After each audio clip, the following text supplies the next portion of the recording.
Well, good afternoon, everyone. I'll go ahead and get started. We will be recording this workshop, and this is a 30-minute workshop that's part of our Mental Health Awareness Month. And I'm Mark Pettus. I'm the Director of Population Health and Community Care here at Berkshire Health Systems. And I have the great pleasure of sharing with you some interesting research on this topic of consciousness and health. You are what you believe. And so my interest in this topic of consciousness has been ongoing for many years. And it is unusual for consciousness to come up in the context of day-to-day sort of health-related self-care or how we as caregivers approach others. So I will have some fun sharing this with you, and hopefully you'll have some fun and can take away a few very different ways of thinking about who you are and how you function. And so this is indeed a rabbit hole, and most of consciousness research has been done in the field of quantum physics. And when you go down the rabbit hole of quantum physics, you begin to realize that this is a science, a very sophisticated science that describes a reality that's very different than this physical reality that we experience day in and day out.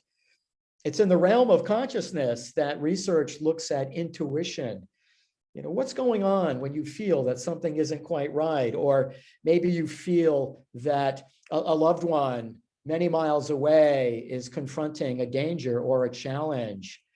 Why is it that research suggests that for the most part, we know when people are looking at us? We sense that.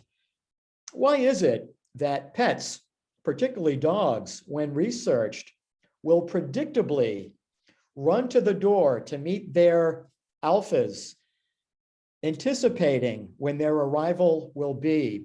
And even if that alpha arrives at a different time, dogs will adapt their rituals to make sure they are present when that time occurs.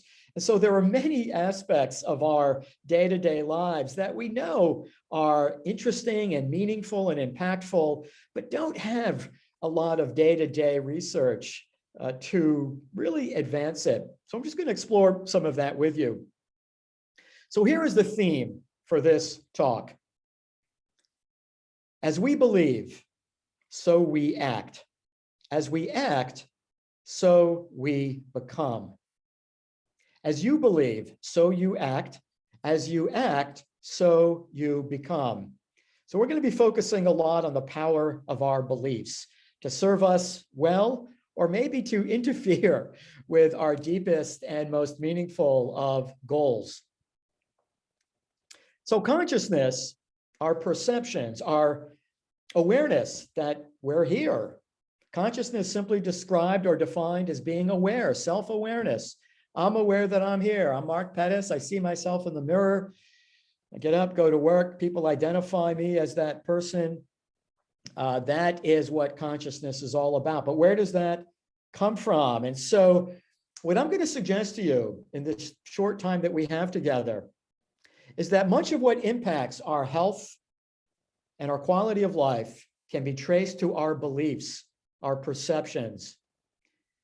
You are what you believe. Let me just advance this. And your beliefs, your perceptions that aren't serving you well will lead to emotions and thoughts that will tip the balance of your fight-flight response, that sympathetic fight-flight response. If you believe that you have diabetes because you inherited it from your parents and there's nothing that you can do about it, and inevitably it's going to catch up with you, that is likely to elicit more of a fight-flight response than if you believe that your diabetes may put you at risk from what your parents passed along to you. But in fact, you can do many, many things to prevent that risk from ever manifesting, is a different belief system. And it's likely to result in a very different balance of fight, flight, and what we call the antidote to fight flight, the parasympathetic tone. So your thoughts, your beliefs set the stage for your biology. That's where I'm going with this. Now, people that are in fear, people that tend to have a more active fight flight for whatever reason, are at a much greater risk of all chronic complex diseases: diabetes, hypertension, heart disease, depression, Alzheimer's, cancer. One can change their health and their quality of life, but it requires fundamentally re-examining the beliefs and perceptions that you hold true to in a way that can serve you better than you're currently being served. This is a much more dynamic and adaptable connection between what we believe and what's happening deep inside. Now, one of the great minds of the last 200 plus years, maybe one of the greatest minds since Leonardo da Vinci, is that of Nikola Tesla. And Tesla once said, if you really want to understand the secrets of life and begin to use those secrets to your advantage, you need to think in terms of energy, vibration, and frequency. And so much of the mind-body research is moving beyond just that which we can see and hear. Your thoughts and what I'm describing have a frequency. Your thoughts have a vibration. Your thoughts are energetic, what we would call electromagnetic energy. And each thought will have a different pattern. And depending on how common those thoughts are, how much they dominate your belief system, your biology can be very much either enhanced or undermined, because the vibration of those thoughts will become the same vibrations that every cell in your body begins to manifest. And if those thoughts are positive, upbeat, forward-thinking, optimistic, grateful, forgiving, loving, and compassionate, the reality that emerges from those thoughts will likely be different than if those patterns are one of fear, loss of control, being overwhelmed, being angry, holding hatred, having envy, greed, power. You know, we all see many examples of that playing out in day-to-day life. And another great thinker, Albert Einstein, once said, and just listen to this, we are slowed down sound and light waves, a walking bundle of frequencies tuned into the cosmos. We are souls dressed up in sacred biochemical garments, and our bodies are the instruments through which our souls play their music. Even the great Albert Einstein, 100 years ago, knew that there was much more to this reality than the material. So we're going to explore some of this sound and light in just a little more detail. So here's another really amazing person, John Archibald Wheeler, the late John Archibald Wheeler. He was a quantum physics guy at Princeton, as many were in the 20th century. And this is his autobiography, which is an amazing read. He was central to the Manhattan Project, the development of the atomic bomb. He never imagined that the quantum physics research that he was so good at would be led to weaponry. Really not what I think the original intentions were. So this is a very interesting read. And what Wheeler said is this concept of it from bit. It from bit. It is the material. You can see it, you can touch it, you can weigh it. Bit is the waves of frequency and energy, the information from which that material emerges or manifests. This is wild stuff, I realize. So Wheeler once said, it from bit symbolizes the idea that every item of the physical world has at bottom an immaterial source and explanation, that all things physical are information, and that this is a participatory universe. This is essentially what Einstein was saying, except many, many years later. This is a very different view of our reality than, we came out of nowhere. We're these physical beings. Everything in life is random. There's good luck, there's bad luck.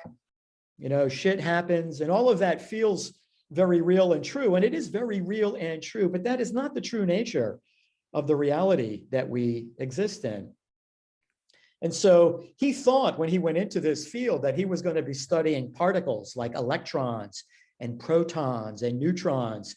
And instead, what he found was he was studying energy, electromagnetic waves and light waves, and that it wasn't just random energy, it was information. These waveforms are structured, beautiful geometric patterns. We can't see them, but they are out there. They exist. This is the fabric of our reality. And so quantum healing and the power of one's belief is based on the research suggesting that how you, the conscious observer, you, that person who's alive and aware that they're alive, how you perceive your reality will ultimately influence the reality you perceive. Now that's pretty stunning. If your glass is half empty, chances are most of the things that happen in your life will take on the interpretation of bad luck. If your glass is half full, well, we're all still going to have bad things that happen in our lives. That's part of this experience, part of this journey. Our interpretation in response to those things, whether a low vibration negativity or a high rapid vibration of positivity, will ultimately influence the reality that unfolds for us in each and every moment. So research is pretty clear that while our brains are important, and well, I was taught in medical school that this was it right here, you're conscious because you have a brain. Everything that happens really is because of the brain, how you think and how you feel, and all of the impacts of that, like fight, flight. This research is suggesting that outside of that is where our mind, right, our thinking, our feeling, it needs the brain, it maps to the brain. The brain becomes a transmitter. Your mind is the Wi-Fi, all that activity. Your brain then receives that, and then boom, the output is what you say, what you do, how you feel. That is a very different model of who we are and how we work. And you can take it even a step further, suggesting that the source of all of this, everything in our reality, is consciousness.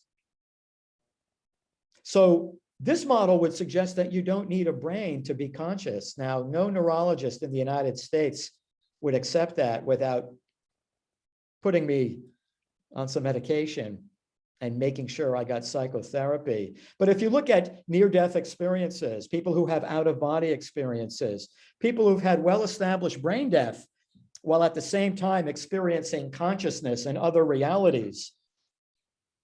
These are, and there are many, many noteworthy researchers who have studied this at Harvard and many other places. And as the rock and roller John Mayer would say, you are bigger than your body gives you credit for. So in fact, our brain and our bodies are more downstream from where a lot of this activity is happening, your beliefs. They map to the brain, but they are in these fields of information and energy. I know this is wild, bear with me. So consider this experiment. This is Peter Gariev, well-published research.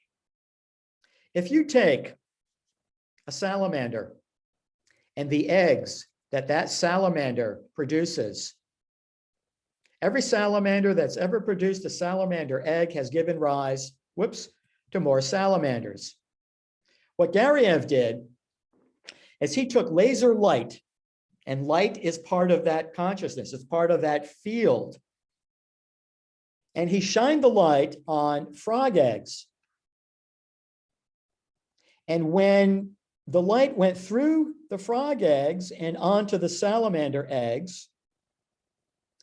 The frog eggs gave way to a frog, and the salamander eggs gave way to a frog. You could take light, shine it on frog eggs, and that same light, when it hits the salamander egg, that salamander egg will actually produce a frog. You totally change the information in those egg cells to produce an entirely different amphibian. If you take frog eggs and you shine a light first through salamander eggs onto the frog eggs, a salamander will emerge from these frog eggs. This is an example of how information is being wirelessly transmitted through light in a way that influences the biology and ultimately that organism as a whole. This is mind-bending research. It totally challenges our conventional wisdom about reality.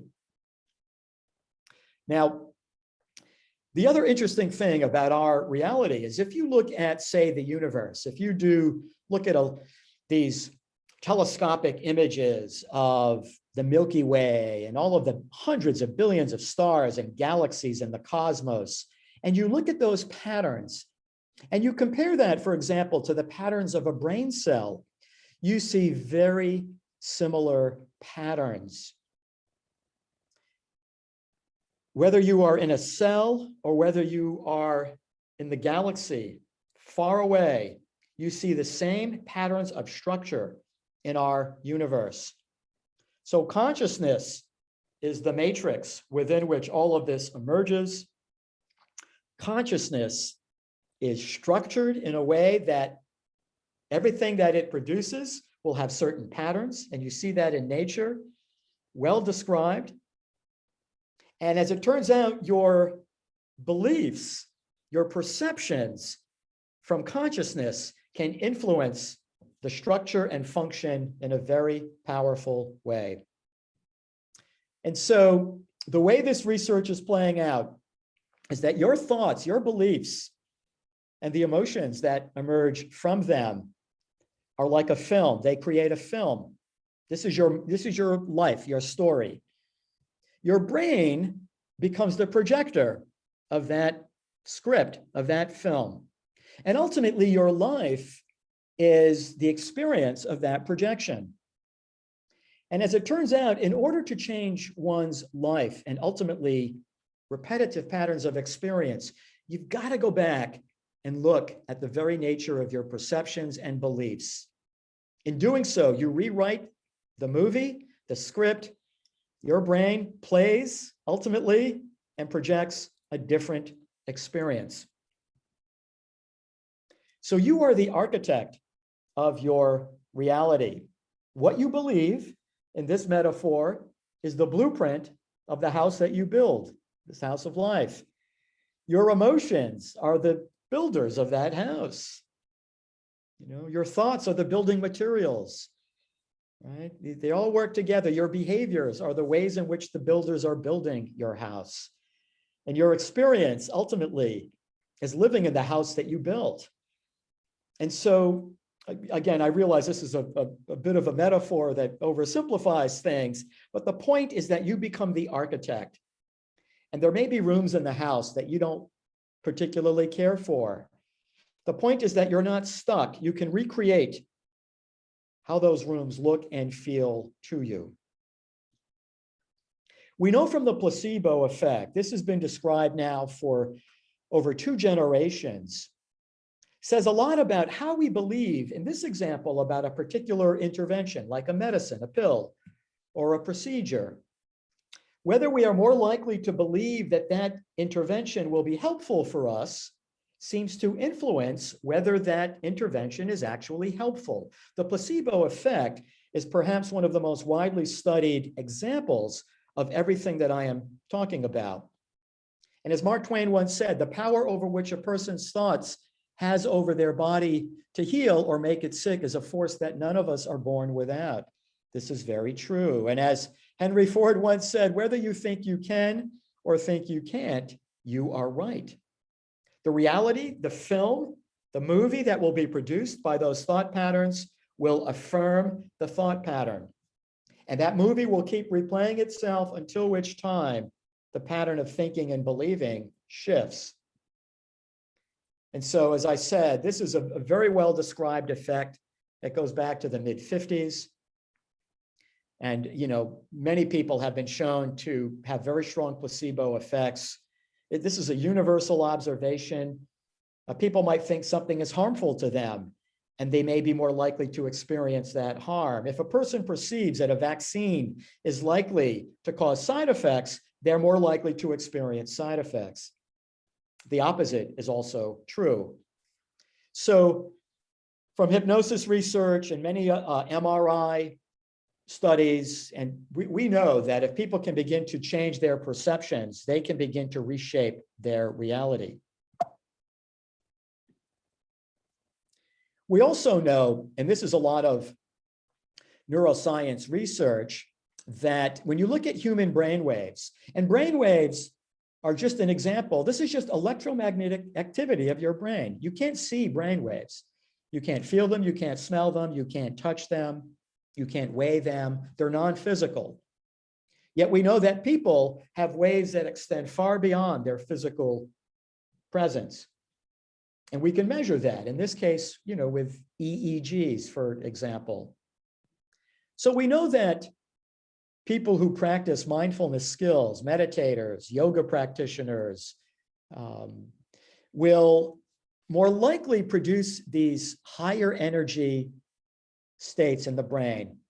Some might call this higher levels of consciousness. The experience of this would be love, feeling very calm and at peace, being in the midst of a passionate creation. It might be with someone you love. It might be a piece of artwork. It might be a project. It might be gardening, landscaping, being in nature, expressions of gratitude, connection with others. These are experiences of being an embodied human that translate consciously into these higher energetic states. And the more of this one cultivates in their lives, the more likely your reality will emerge in a way that will cultivate loving experiences, calmness, passion, flow states, gratitude.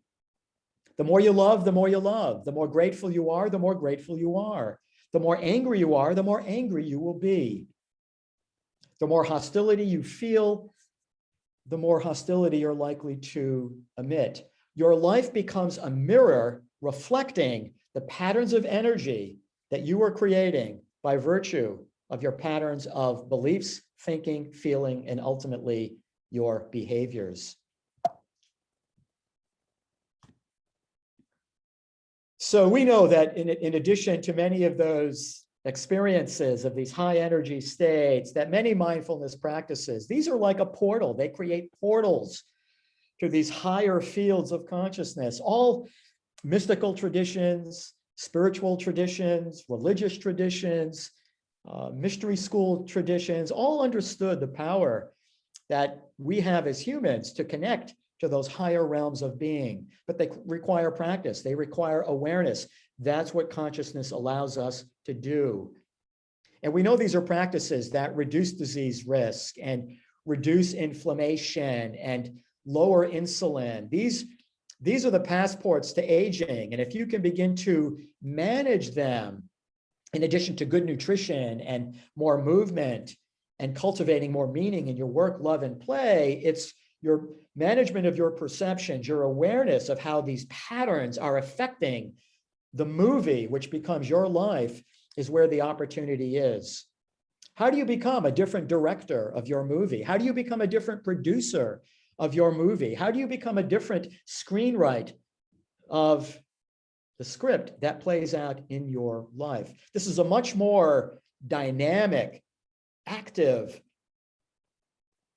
way of thinking about life than just being an innocent victim on this planet out in the middle of nowhere, subject to the forces, most of which are beyond your control. And I'm not suggesting you can control everything. There's a lot that's far beyond our control, but we are so much more powerful than we are given credit for. I can tell you, you are so much more powerful than any physician has ever given you credit for being. But you have to first believe that. And again, these are all excellent tools and techniques to help cultivate a connection to that source of power that is in fact within you. One of the most therapeutic ways of expressing consciousness is through music and dance. And sound waves, our reality is essentially sound waves and light waves blinking at the speed of light everywhere. You can't see it. We are swimming in it and we cannot see it. And it will influence how happy you are, how sad you are, how much energy you have, what are the events of the day going to look like. So when you look at sound, when you look at music, particularly music that leaves you emotionally upbeat, positive, you love it, brings back good memories, the movement that goes along with that. This is my favorite thing to do. I tend to do it in private because I'm a little self-conscious. That's a belief pattern that I need to work on. And so you start to catch belief patterns that you actually think are true. Is it possible that you believe things about you that are not true? I would suggest that probably many will turn out not to be as true as you think. So this is yet another.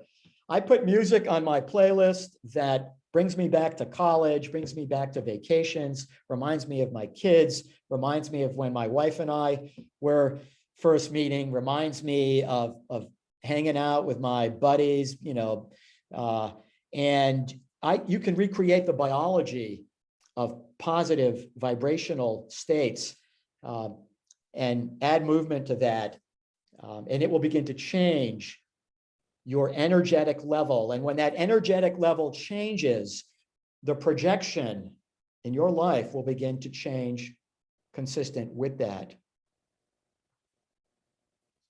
And if you resist it, it will persist. That which you resist persists. This is yet another amazing intervention, consciousness intervention, being out in nature, what the Japanese call Shinrinyoku.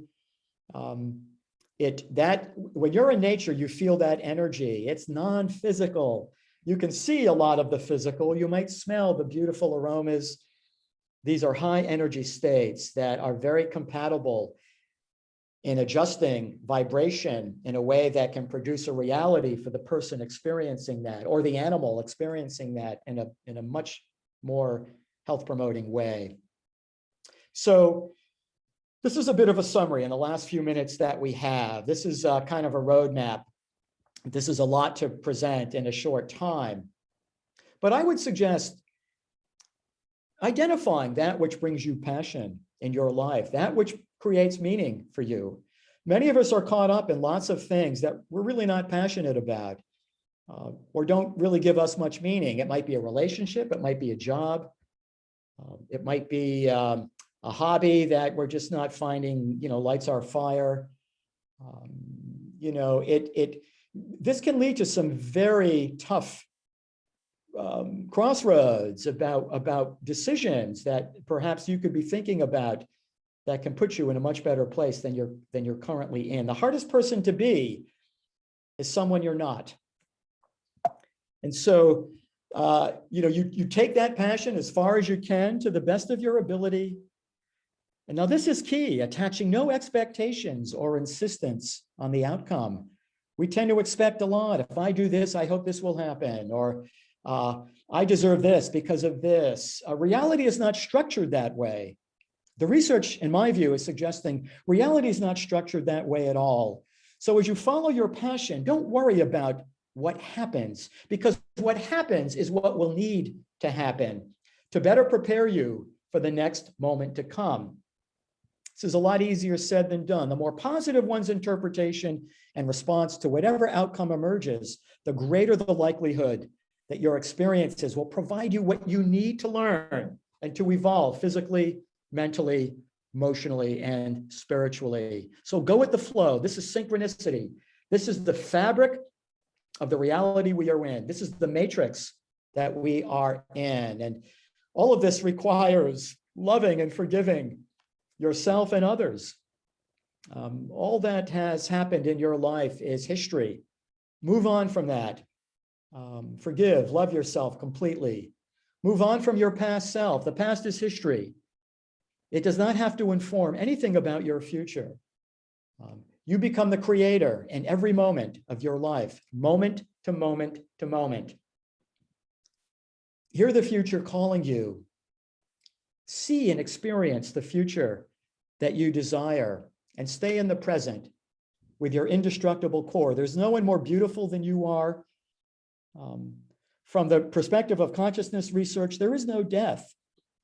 This vehicle, this transmitter that we call a human body, yes, it does tire out and give way, but the consciousness that is you will move on.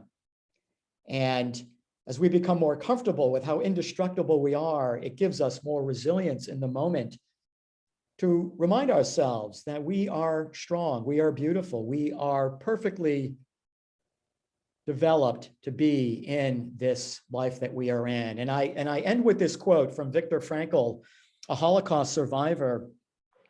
Everything can be taken from a person but one thing, the last of the human freedoms, to choose one's attitude in any given set of circumstances, to choose one's way. And I hope that this snippet around consciousness and health has perhaps inspired you to maybe think a little differently about who you are and why you're here and what you're capable of.